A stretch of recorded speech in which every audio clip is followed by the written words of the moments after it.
Syedaralun, belasan siswa jenjang SD dan SMP yang berprestasi memperoleh bantuan beasiswa pada peringatan Hardikda ke-63 yang berlangsung di halaman Pendopo Bupati Biren pada Jumat 2 September 2022.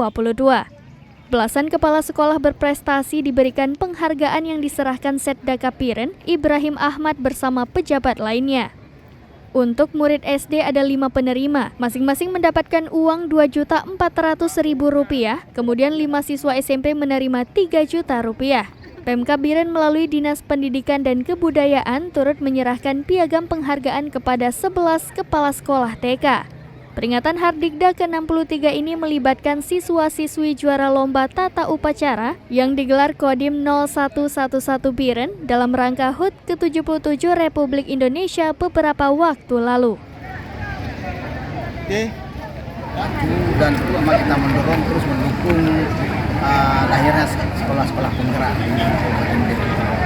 Karena kita harapkan semua itu akan menjadi sekolah penggerak. Tentu saja dengan kita meningkatkan kualitas dan kuantitas guru itu sesuai kesempatannya di sekolah-sekolah. Dari Biren, Yusmandin Idris, Serambi On TV.